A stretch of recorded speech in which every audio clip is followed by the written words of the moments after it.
is how I play the game!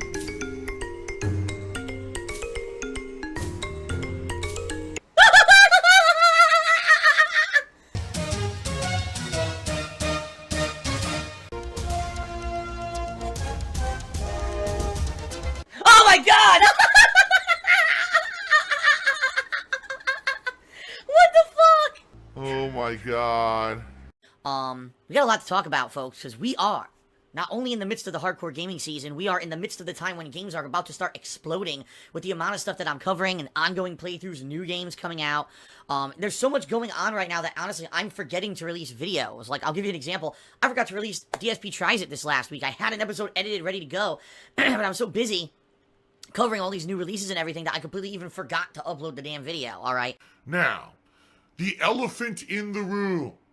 Ladies and gentlemen, is that if you haven't noticed, I haven't had time to do reviews. I filmed a few reviews in August/early September. They were Sonic Mania and, oh my god, now I'm having a brain fart. What was it? Oh, Agents of Mayhem. They were spoken word reviews where I just filmed myself talking. I uploaded one of them to KO Gaming, immediately got demonetized. KO Gaming's blacklisted, the channel's dead, folks. Then I uploaded the Sonic Mania review over here. And it did not get demonetized, but it barely got any views. I think it has like 3,000 views. I'm going to be honest with everyone here. At this point, I'm not seeing reviews whatsoever as a priority. And that's a shame, because I know some people say you've been reviewing games for so long, you have some of the most honest reviews. Folks, reviews are not very popular right now on YouTube. The ones that are popular are the edited ones, which are the ones that are getting demonetized. And I don't have time to work on those, because I have to keep streaming and playing games in order to pay the bills, to stay here, and to be able to keep doing this for you. Okay? Real talk. It's not a priority for me. Now, when the big new releases start coming out, like, for example, I'm talking the big games, like maybe after playing Marvel vs. Capcom Infinite for a couple of weeks, people would want my thoughts on the game. Maybe then I'll do a video on that, alright? Games like The Evil Within 2, or you know, Middle-earth Shadow of War, or those are big releases. Those are games, maybe that's worth me taking some time out to do a review. But let's be honest, Knack 2, what's that gonna get? A couple thousand views and no one's gonna care? If you cared about my Knack 2 playthrough, you watched it, and in the final part, I basically reviewed the game.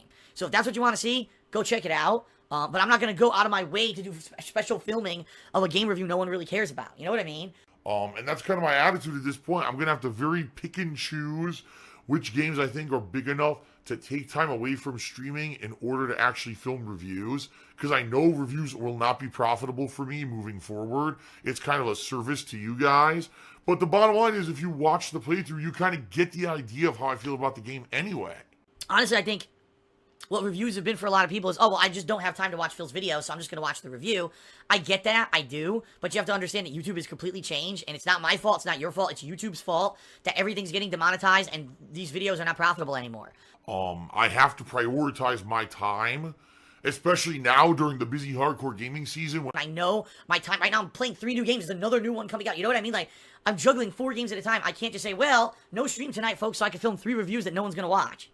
It's just that simple. Or even worse, I'm going to film 4 reviews that'll be demonetized immediately, and I'm, you know, wasting my time. So, that's how it is. There will be reviews coming up, as long as there's time to do them, and they're games that I feel are big enough that people will actually care about my review. I don't think anyone really cares about Knack 2 besides a select few who just want to hear me do a freaking review so badly.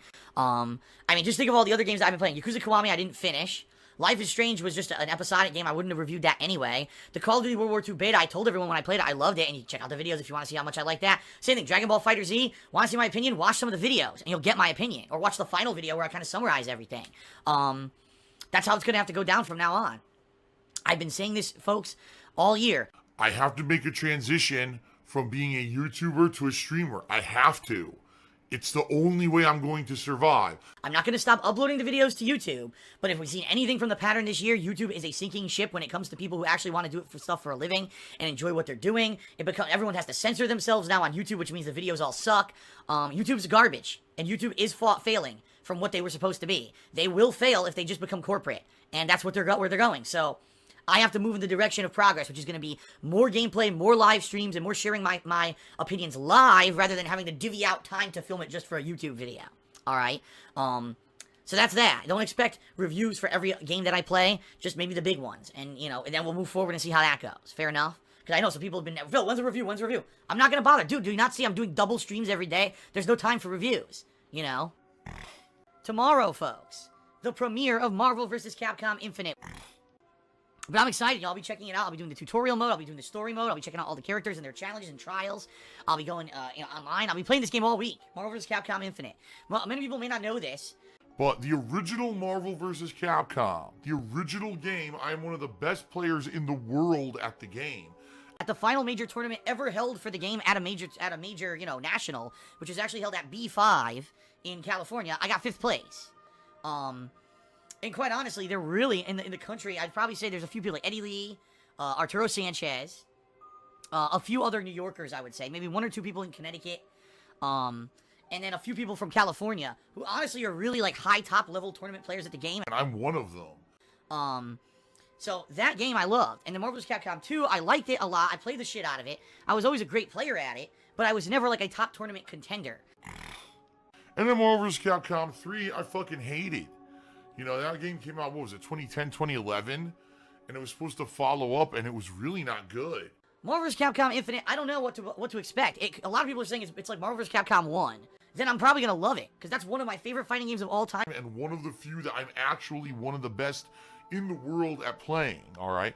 I would say, number 1, I'm really good at Super Turbo, and then probably just below that, Marvel vs. Capcom. Honestly, if you look at rankings and stuff, I'm probably better at MVC 1. But it was a game that wasn't as widely played as Super Turbo. That's the thing. So, we'll see what happens starting tomorrow, alright? I got a weird thing going on here today, folks. So, here's what's been going on with me. This is something behind the scenes I talked a little bit in stream chat about, but I haven't really brought up too much. Past few days, but it's been about a week now. Every day I come into my office, I turn on my monitors. I have 2 monitors at my PC, do a dual screen setup, so that way if I ever do play games, I can play the game on one monitor and capture on the other, and you can do all that. Plus, especially if you're doing video editing and stuff, it's very useful to have 2 monitors, okay? My left-hand monitor turns on and immediately turns itself back off. Because these monitors are very old. The monitors that I'm using right now, I bought them when Street Fighter 4 first released, so we're talking, what was that, 2009? And finally, it looks like, sadly, one of them is starting to die, okay? It would turn on and immediately turn off, then turn on, then immediately turn off again. And I was like, shit, this is not good. Because right now, folks, as I've been telling you the past few months, I'm incredibly strapped right now financially.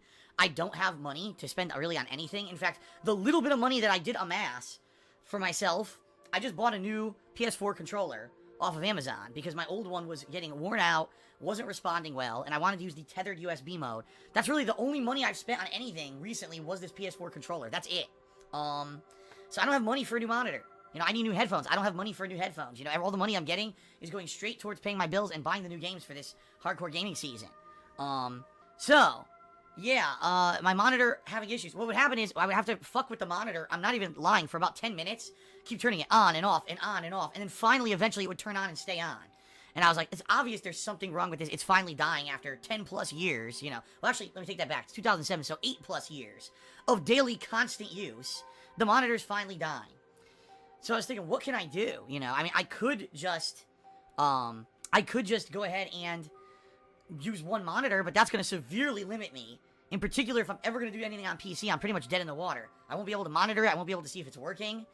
And it's going to make video editing a lot harder. So I was like, damn, I've had two monitors the entire time I ever did YouTube.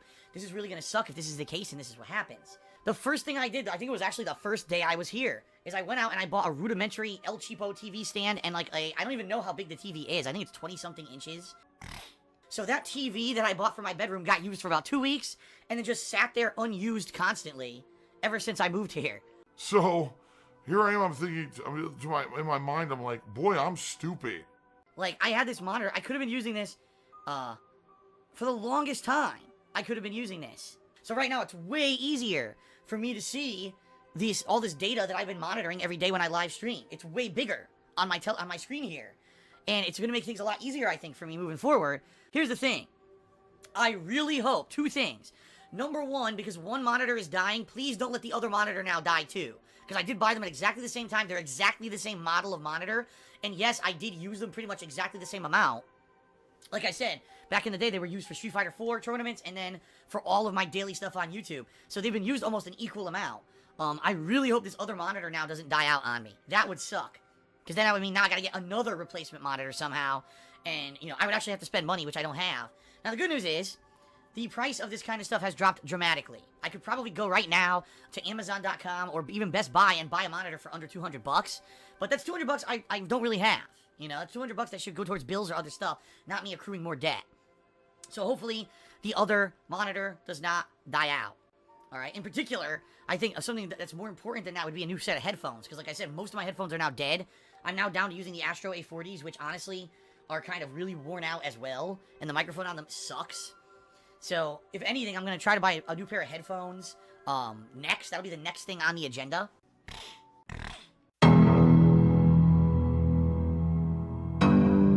Which is hilarious because, you know, last night I took a picture of my new setup at my PC with the giant TV there now. People are like, Phil has a box of tissues in front of his monitor. Of course that means all he does, he jerks off constantly in front of his monitor. You're right, guys. Let me tell you. You hit it on the head. In fact, when my dual monitor setup, what I do is I have two kinds of porn going. I have two separate porn videos. What I do is on the left hand, I have real humans having sex, and on the right hand, I have hentai. So now I have the best of both worlds. And I could go, one eyeball looks at the left monitor, and one eyeball looks at the right. So that when I'm masturbating, I get the maximum equivalent of pleasure that I can, okay? And I need the box. You don't even realize this. Every day I have a new box of tissues because I go through the whole box every day. All right? People are so freaking immature. Seriously. Like, this is what they believe. Phil's just here constantly jerking off. Yes, you've got me. How did you know? And obviously people just are so immature, they blow shit out of like crazy ass. Box of tissues immediately means Phil's just masturbating constantly. How about the fact that I've been screwed up all summer in my sinuses, and every day you even know I blow my nose, I tell you when I'm doing it. Fucking people. I prefer a penne. Oh! Easy to eat. Oh! Phil's a faggot. Phil's fat. Phil's a loser. Phil's a beggar.